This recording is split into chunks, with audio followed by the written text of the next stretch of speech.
Kuna msemo mmoja wenye maana kubwa. Inasema hivi: vile unavyozidi kujipenda mwenyewe, ndivyo unavyopunguza kuwategemea wengine ili kupata furaha ya moyoni. Lakini jambo hili lina maana gani hasa? Chukulia vile unajisikia.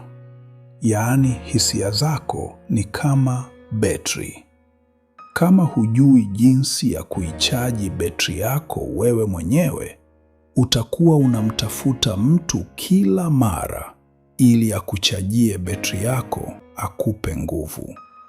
Unaanza kutegemea sifa zao, kujali kwao, au hata jinsi wanavyojisikia ili tu na wewe ujisikie vizuri. Lakini unapojipenda kwanza wewe mwenyewe, unakuwa unamiliki chaja yako.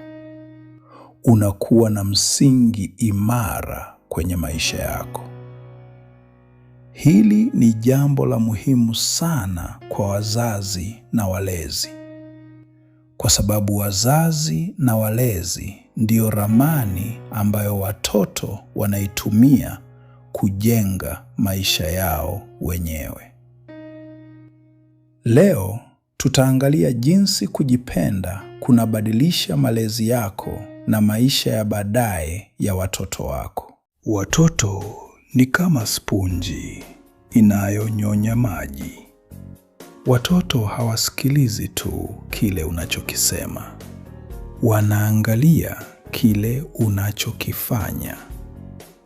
Ukimwambia mtoto wako awe na kujiamini, lakini kila mara anakuona ukijidharau, atajifunza kujilaumu na kujikosoa, na sio kujiamini. Hebu fikiria, umetoka kazini au shuleni, umechoka. Badala ya kuwalalamikia watoto wako, unasema, nimetoka kazini na nimechoka sana, na nahitaji dakika 15 nipumzike na nitulie, ili niichaji akili yangu. Nguvu zangu zikirecharge tena, nitakuwa tayari kucheza na watoto. Kwa kusema hivyo, hauwakatai watoto, bali unawafundisha kuwa ni sawa kujijali na kujipenda kwanza wewe mwenyewe. Unapofanya kosa bila kujua, usijiite mjinga.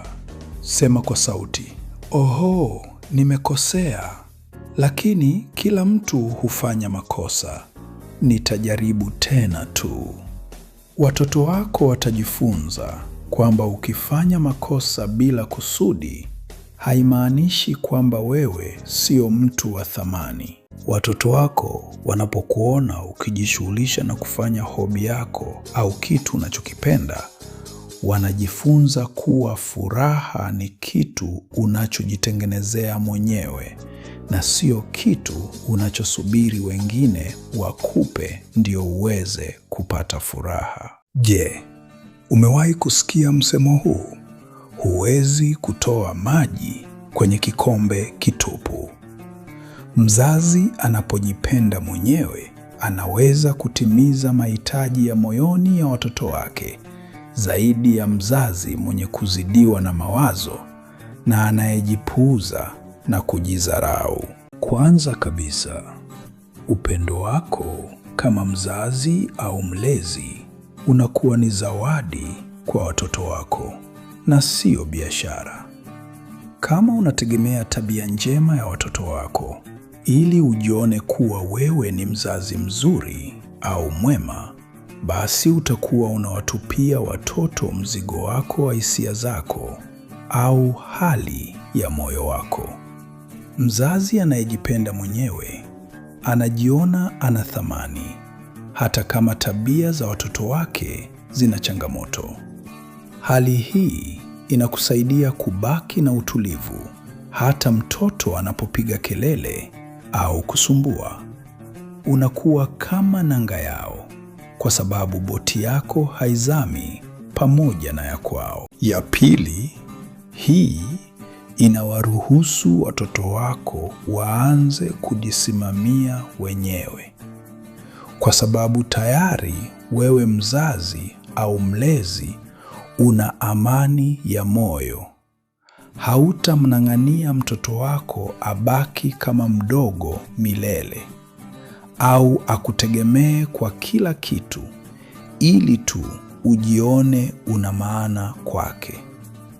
Bali utafurahia akianza kukua na kuanza maisha yake, kwa sababu unajua kuwa wewe ni zaidi ya mzazi tu.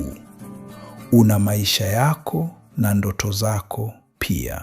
Hali ya nyumbani na mazingira ya mtoto ni kama udongo anapokulia na kukomaa.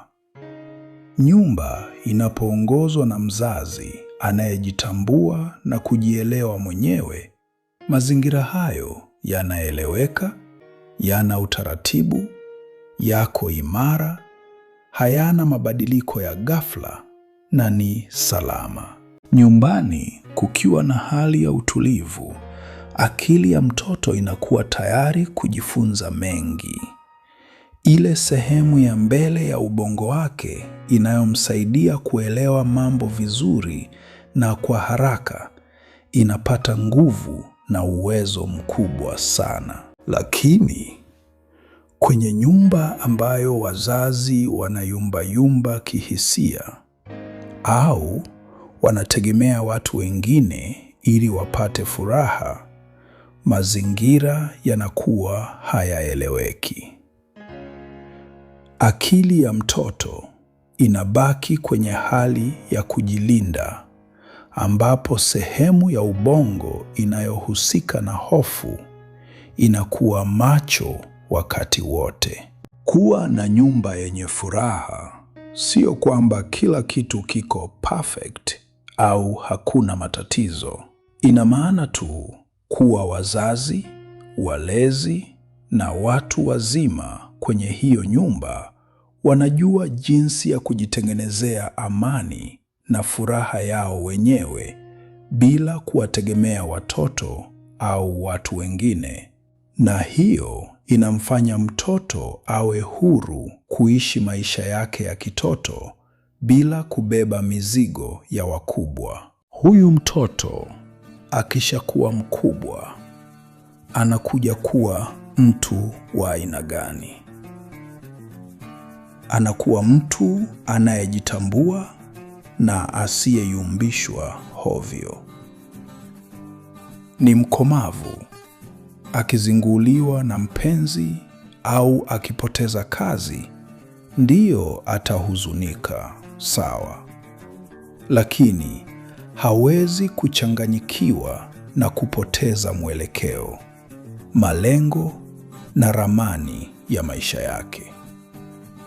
Anajua kuwa thamani yake haitokani na watu au vitu, bali iko ndani yake. Pia anajua kusema hapana bila kujihisi vibaya, kwa sababu alikuona wewe mzazi au mlezi wake ukifanya hivyo bila uoga. Watoto wakikuwa na wazazi au walezi wanaojitambua, wanakuwa na mahusiano mazuri. Hawatafuti wapenzi wa kuja kuwaokoa kwenye maisha au kuziba mapengo ya upendo mioyoni mwao, ila wanamkaribisha mtu wa kuchangia nao maisha yao ambayo tayari yana amani na furaha. Kujipenda mwenyewe sio uchoyo, ni zawadi kubwa zaidi unayoweza kuwapa watoto wako.